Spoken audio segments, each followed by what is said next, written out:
Okay, hello, and thank you for inviting me to speak today at the conference. My name is Gareth Wiltshire, and it's a real pleasure to be here at the 28th International Congress of the Transplantation Society. So my talk is on the potential impact of exercise and sport on patient outcomes. But before I begin, I wanted to give a little bit of an overview and an introduction of where I'm coming from, especially as this is an international conference. I should highlight that I'm from Loughborough University there, which is a UK institution, and our main campus is in the East Midlands, but we also have a campus in London as well. And the significance of that is that one of the reasons I'm at Loughborough is because I have an interest in sport and exercise. So I'm coming from a sport and exercise perspective and speciality, as opposed to a medical and transplantation speciality. So Loughborough University is currently ranked #1 in the world for sport-related subjects, and it's a good place for resources and future collaborations with anyone interested in sport and exercise. So that's kind of where I'm coming from here in terms of the institution.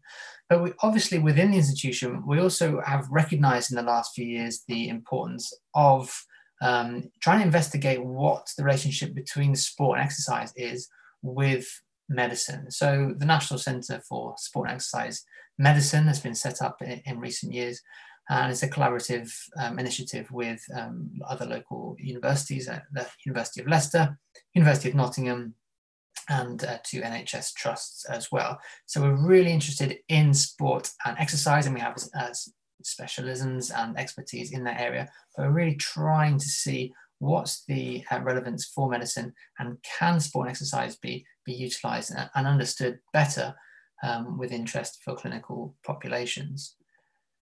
So in terms of my background, so I do have this sport and exercise, physical activity and health background, but I'm also coming from a social science perspective, which is important to mention from the outset. So I generally publish in social science related journals, so Sociology of Health and Illness, Critical Public Health, International Journal of Behavioral Medicine, qualitative research in psychology as well as some sport related, physical activity and health related journals as well. So I'm coming from a social science perspective, and you can see some of the publications that I'll be talking about today on Google Scholar if you wanted to look them up and get in contact afterwards.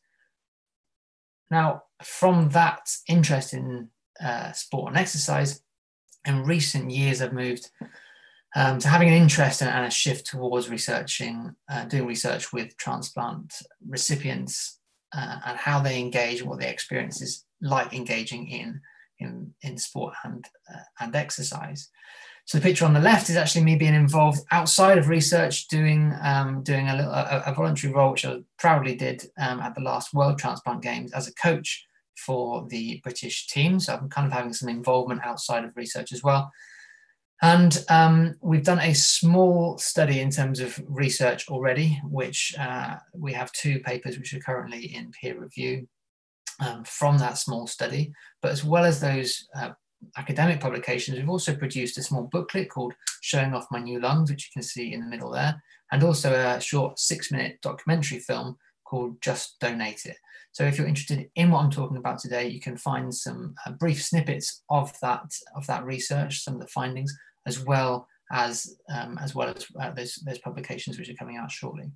Now, on top of that, I've been involved in a larger scale project, which is being led by Carl Vescovi, which you can see along with co-authors down at the bottom there. So Carl has been leading on a project for 3 years, really trying to dig down deeper into the experience of physical activity, exercise and sport for organ transplant recipients, with a focus on social networks, which is one of the things I'll be talking about today. So with this in mind then, the main question that I'm centering this talk on is how can sport and exercise impact patient outcomes? Now note that this is not a does X equals Y type of question at this stage. So does sport and exercise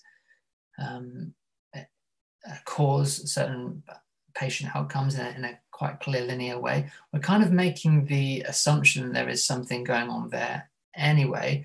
Instead, what we're doing is trying to focus on the process, understanding and explaining that relationship a little bit better.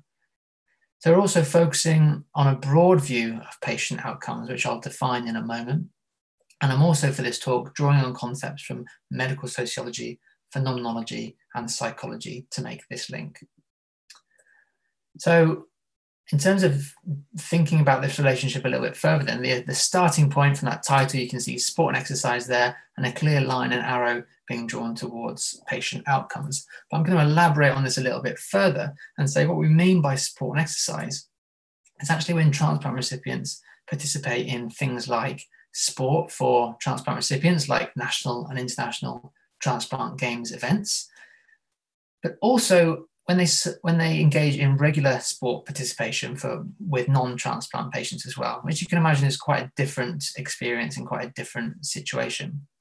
This again is different to deliberate exercise like going to the gym, fitness classes and running, which again is quite different to everyday physical activity like walking the dog, moving for work or doing the housework. But all of these different types of sport and exercise are of interest to us and of interest to the conversation today. Similarly, if we look at patient outcomes, I'm taking a broad definition of this as well. So the first thing we might think of is looking at patient outcomes from a biomedical perspective, thinking about graft survival, longevity, reducing obesity, reducing cardiovascular risk and comorbidities.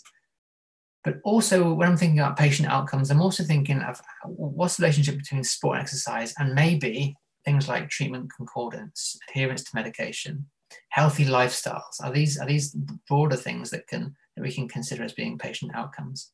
But even broader than that, thinking with the idea that medicine in the 21st century is not just about getting people to survive serious illness, but it's about getting people to live well after surviving serious illness, then we need to bring living well into our definition of patient outcomes as well. So thinking about things like well-being, feeling yourself, feeling normal, dealing with this deservingness, this issue that a lot of transplant patients deal with and have to cope with, of whether they deserve the gift of life that they've been given, but also meaningfully making the most out of survival, out of this second chance of life that patients feel like they've been given. So all these things are part of that patient outcome as far as I see it. And we might be able to draw a link here between those things about living well, and maybe those living well will actually lead to an improved behavioral outcomes, but also those behavioral outcomes might in turn then have an impact on biomedical outcomes. But it's also important to remember that they may have a kind of cyclical relationship as well. So biomedical outcomes might also have an impact on behavioral, and behavioral might also have an impact on living well. So the picture becomes a little bit broader and a little bit more complicated as we talk through this. We also need to understand sport and exercise and patient outcomes as having a two-way relationship. But like I said, I'm not really going to be talking about whether or not this relationship occurs today. What our research, our exploratory research so far has done is really tried to look at this relationship and trying to open up that black box of what happens in between and try to explain it. So that's what I'm going to be talking about today. So what is this relationship? And if we focus in on that black box and try and understand what's going on in between, what we think has emerged from our research are three really powerful things. So first of all, the power of social networks has been an important finding that has come out of our research. Secondly, recognizing embodied capabilities. And thirdly, enacting self-care. So I'll talk about these three in turn over the next few slides. So first of all, the power of social networks then. So engaging in sport and exercise, we claim, can enhance patients' social networks. So what we're seeing is that by going to things like transplant games events, people's social networks, as well as their kind of health-related social networks, are actually widening as a result of going to transplant games events. This may sound quite obvious. When you go to an event, you might meet people, but we're interested in digging down and drilling down into the importance and significance of those new relationships that they have with people. So what people have said is, I think it's a really strong community, lifelong friendships and bonds. So what happens within these networks though? So we think that networks lead to knowledge sharing, for example. So among participants, people will talk about their medication, their symptoms, what they do to manage their health on a day-to-day basis. People saw it as an opportunity to learn from the greater experience and to learn from the good things that some people have done, but probably some of the mistakes that some people have made too. So people are sharing knowledge within these communities. Recipients, when they go to Transplant Games events as well, also gain reassurance from others in the network. So someone said, you sort of take it on board better if there's someone here who's gone through it and you can be reassured more. So this participant is talking about knowledge that he might have received from a consultant or from a leaflet at the hospital, but he's being more reassured and taking it on board better if he's hearing the same information from another participant or another member of someone in the network. So these networks become quite powerful if you think about it that way. Within these networks, health expectations have also changed as well. So through seeing and speaking to others within the network. Someone said it gives you hope that you can keep going and living for as long as possible. So when you see someone, this was a kidney recipient, for example, saw someone else going through having had their transplanted organ for 20 or 30 years, and they really felt like it was, it really gave them a sense of hope that there was a long-term future for them. This can also work in the opposite direction, however. So it also means that potentially if you see someone within the network who is experiencing ill health or death in the shorter term than you might expect, then people's own health expectations are also shifted a little bit as well. So members of a network also provide, importantly, this is emotional support for each other. So people said it's kind of like a little group that you can just, whenever someone is ill, you can all group together. So what we're seeing here then, I claim then, is the relationship between sport and exercise being significant through the power of social networks, and that there's possible outcomes here that need to be explored in the behavioral sense, in that this might improve treatment concordance and engagement in healthy lifestyles because of engaging in this network, but also through living well, for example, through this emotional well-being we might gain from the experience of being in a community of others who care about you.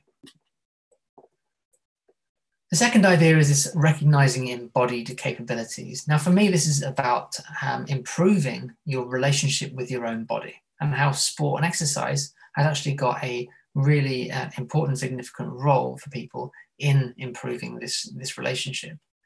So I claim that by doing sport and exercise, patients recognize their own embodied capabilities. So it actually gives them a heightened awareness of their own embodied capabilities. Someone said that everything I did before being ill, I couldn't really do after I got ill. And I found that really hard to deal with. There was quite a lot of frustration with that. So people recognize this frustration of their own limitations of their own bodies through illness. Recognizing improvements is a sign of rehabilitation. So it's taken quite positively usually. So it's a return to normality. So you feel like you're yourself again, like your old identity becomes recaptured, but also a sign of exploration. So with this participant, it was said that I wanted to see what I could do. I wanted to see what was possible and achievable post-transplant, what this kind of new me could do. So he saw it as a new self that he wanted to explore. So being physically capable in this way builds confidence in the very body that could otherwise be a source of resentment. So this participant, she said, it gives you a sense of accomplishment by doing sport and exercise. You can still accomplish stuff that normal people do, and sometimes even better. You're not disabled. So engaging in sport and exercise was really powerful in this sense. Exercise also highlights limits, however. So this is a lung patient who said, I really get out of breath. I mean, I sort of panic sometimes when I get out of breath. I think I know my own limits.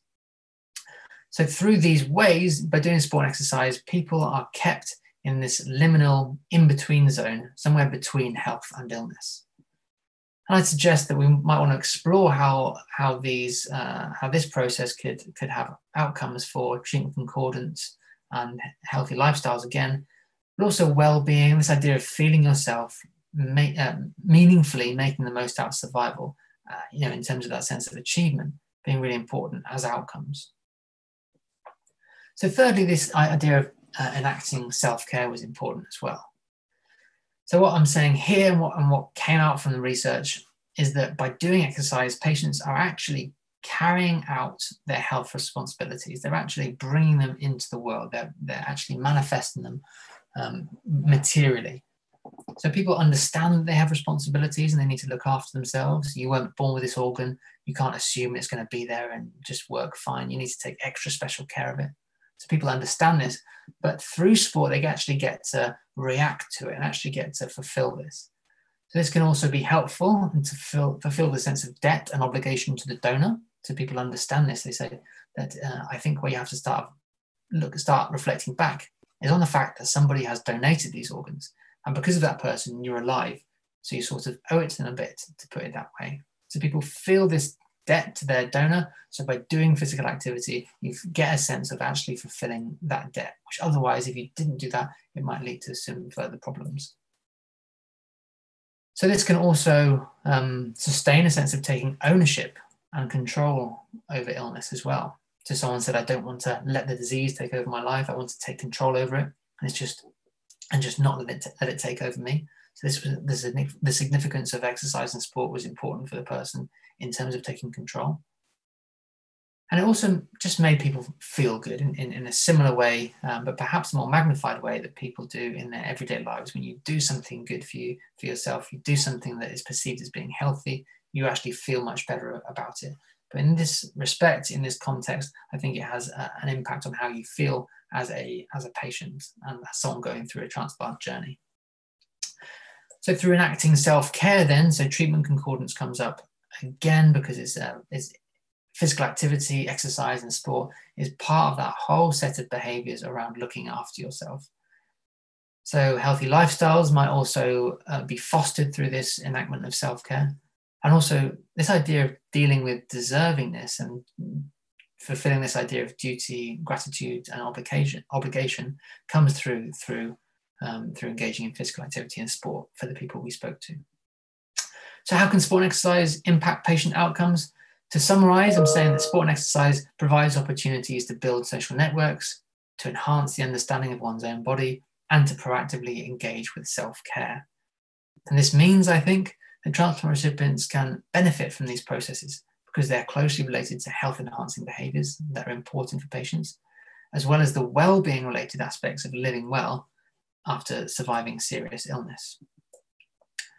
So recommendations for future research then. So what we think we need to do more of and what future studies can do is engage with a broader range of transplant recipients. So I'm saying now that it's important to highlight that everyone we spoke to was recruited from the Transplant Games event, which means they're probably a small and specific area of the transplant recipient population.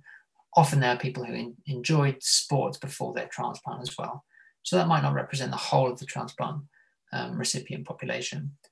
Greater consideration would also be really interesting to find out what the particularities of different organ transplants are. So whether some of this relationship between sport and exercise and patient outcomes are different depending on whether you've had lung, heart, liver, kidney. That would be very interesting to explore. But also a focus on older adults too. So we know that the transplant population is probably older than the people we spoke to. The oldest that was in our study was 55 years old. So we could do more to look at older adults, and particularly the experience of different types of physical activity and exercise that might be more typical for older adults too. And we also did research on the process, which I think is really important, but the outcomes need to be measured in future research. I think that would be really something interesting to explore. So in terms of practice then, I think there are some clear recommendations. So increasing an awareness of the wider benefits for patients and medical professionals, I think, is important. The biomedical impact of physically doing exercise, I think, is something which is probably fairly well understood, but some of these wider benefits could be brought into the conversation as well. I think we need to suggest that sport and exercise maybe as a means to deal with the transplant journey. I think medical professionals maybe should be aware that patients are sharing knowledge, and that sometimes it's encouraging and beneficial, and sometimes it can be problematic. And medical professionals should also be aware that patients adjust to their health expectations as well by checking on other people's expectations. So that might be worth exploring too. But if we're going to encourage people to do sport and physical activity, I think we should be sensitive to the impact that it has on patients in a number of ways. So we need to be sensitive to how recipients position themselves in between health and illness, how recipients' ongoing learning about survivorship is important, how we can shape recipients' relationship with the donor and their transplanted organ, and also recipients' sense of empowerment and control in a time of such uncertainty.